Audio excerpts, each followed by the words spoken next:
एक के ज्ञान से सबका ज्ञान।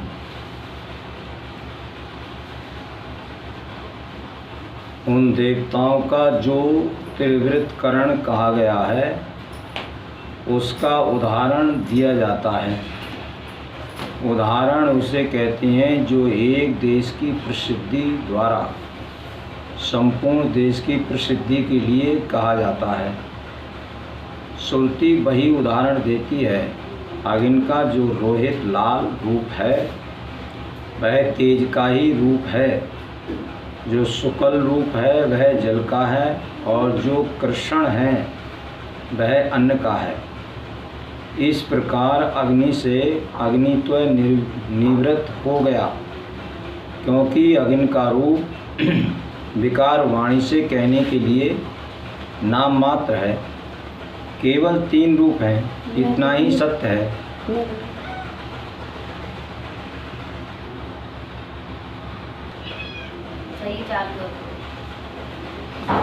एक के ज्ञान से सबका ज्ञान।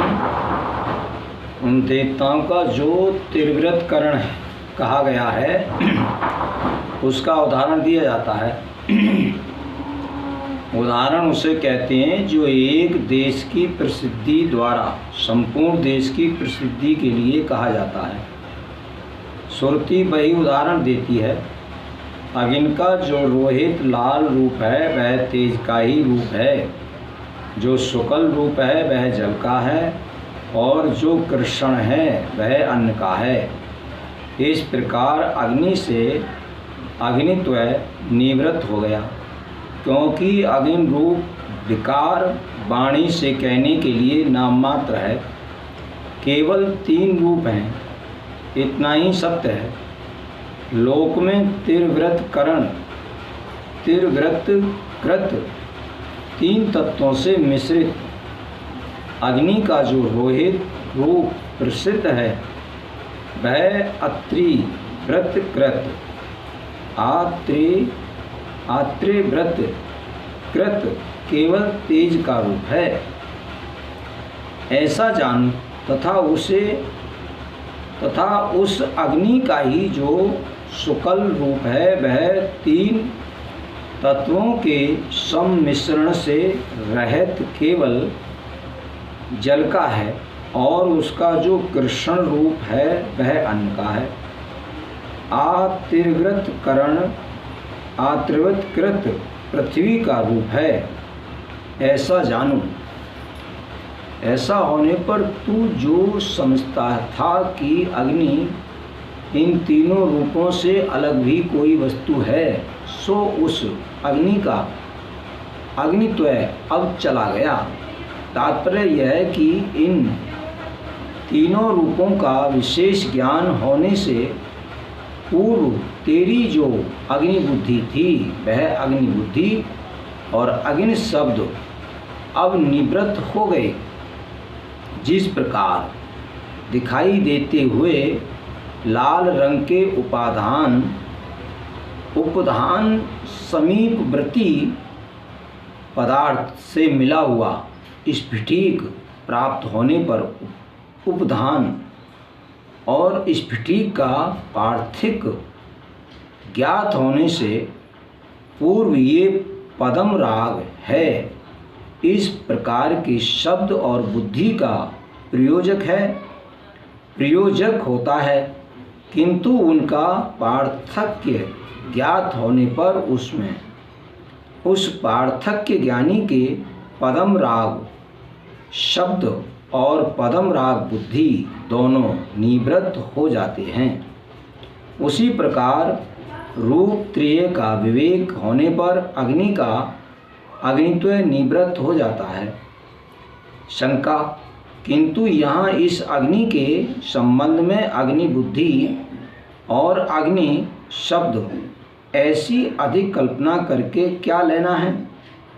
रूप त्रय का विवेक करने से पूर्व अग्नि ही तथा वह अग्नि का अग्नित्व रोहित आदि रूपों का विवेक करने से निवृत्त हो गया, इतना ही कहना उचित है। जिस प्रकार कि तंतुओं को निकाल लेने पर पट का अभाव हो जाता है। समाधान: ऐसी बात नहीं है, क्योंकि अग्नि तो अग्नि बुद्धि और अग्नि शब्द मात्र ही है। कारण श्रुति कहती है अग्नि रूप जो विकार है वह वाणी पर अवलंबित नाम ध्येय अर्थात नाम मात्र ही है, इसलिए अग्नि बुद्धि भी मिथ्या ही है। तो फिर उसमें सत्य क्या है? बस तीन रूप ही सत्य हैं। ये कथन इस बात को निश्चित करने के लिए है कि तीन रूपों के अतिरिक्त और कुछ अणु मात्र भी सत्य नहीं है। आदित्य का जो रोहित रूप है वह तेज का रूप है, जो शुक्ल रूप है वह जल का है और जो कृष्ण रूप है वह अन्न का है। इस प्रकार आदित्य से आदित्यत्व निवृत्त हो गया, क्योंकि आदित्य रूप विकार वाणी पर अवलंबित नाम मात्र है। तीन रूप हैं, इतना ही सत्य है।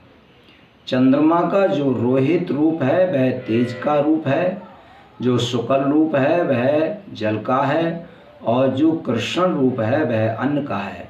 इस प्रकार चंद्रमा से चंद्रत्व निवृत्त हो गया, क्योंकि चंद्रमा रूप विकार वाणी पर अवलंबित नाम मात्र है। तीन रूप हैं, इतना ही सत्य है। विद्युत का जो रोहित रूप है वह तेज का रूप है, जो शुक्ल का रूप है वह चंद्र जल का है और जो कृष्ण रूप है वह अन्न का है। इस प्रकार विद्युत से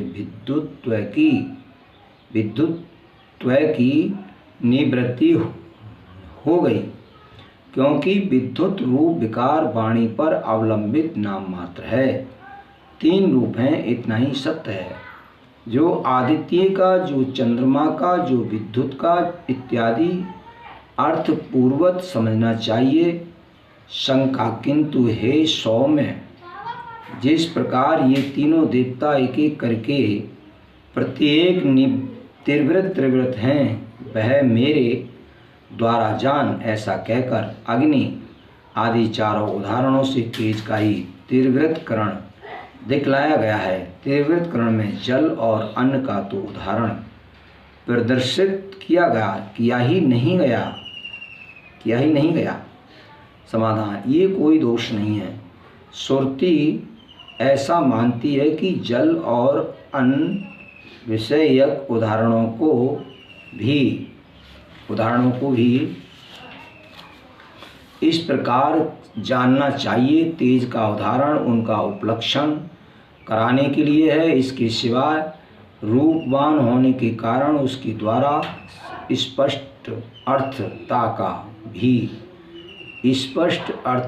अर्थता भी संभव है। गंध और रस का उदाहरण इसलिए नहीं दिया गया कि इन तीनों में उनका होना असंभव है। तेज में गंध और रस है ही नहीं, तथा त्रिविधि स्पर्श और त्रिविधि शब्द को अलग करके नहीं दिखाया जा सकता, इसलिए उनका भी उदाहरण नहीं दिया। यदि सारा ही जगत त्रिवृतकृत है और अग्नि आदि के समान केवल तीन ही रूप सत्य हैं, तो अग्नित्व के समान संसार का संसारत्व भी निवृत्त हो गया। इसलिए जल ही सत्य है। अन्न केवल विचारंभण मात्र है, तथा तेज का कार्य होने के कारण जल भी विचारंभण मात्र ही है। तेज ही सत्य है और तेज भी सत्य का कार्य है, इसलिए वह भी विचार आरंभण ही है। केवल सत्य ही सत्य है। इस प्रकार इससे यही अर्थ बतलाना अभिष्ट है। तो तेज आदि के अंतर्गत न होने के कारण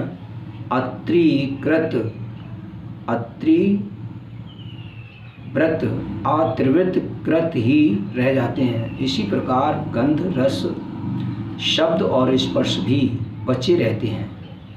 फिर एकमात्र सत्य को जान लेने पर ही सब अज्ञात पदार्थों का ज्ञान किस प्रकार हो सकता है, अथवा उनका ज्ञान होने के लिए श्रुति को कोई दूसरा प्रकार बतलाना चाहिए। समाधान: ये कोई दोष नहीं है, क्योंकि रूपवान द्रव्य में सब गुण देखे जा सकते हैं। किस प्रकार? सो बतलाते हैं। रूपवान तेज में शब्द और स्पर्श की भी उपलब्धि होने के कारण उसमें स्पर्श और शब्द गुण वाले वायु और आकाश के सद्भाव का भी अनुमान किया जाता है, तथा रूपवान जल और अन्न में रस एवं गंध का अंतर्भाव हो जाता है। इस प्रकार तेज, जल और अन्न, इन तीन रूपवानों का तीव्रतकरण प्रदर्शित करने से श्रुति ऐसा मानती है कि उनके अंतर्गत सारा का सारा सत्य का ही कार्य होने के कारण तीन रूप ही सत्य जाने गए हैं। क्योंकि रूपवान मूर्त पदार्थों को छोड़कर वायु और आकाश तथा उनके गुण एवं गंध और रस का ग्रहण ही नहीं हो सकता, अथवा इन रूपवान पदार्थों के तीव्रतकरण को भी श्रुति प्रदर्शन के ही लिए मानती है। जिस प्रकार तीव्रतकरण में तीन रूप ही सत्य हैं, उसी प्रकार पंजीकरण में भी समान नियम ही समझना चाहिए। इस प्रकार सब कुछ सत्य का ही विकार होने के कारण सत्य के ज्ञान से ये सारा का सारा जान लिया जाता है। अतः एकमात्र अद्वितीय सत्य ही सत्य है, ये सिद्ध ही है। इसलिए ये ठीक ही कहा है कि उस एक को जान लेने पर ये सब जान लिया जाता है। बोलिए गोविंद भगवान की जय।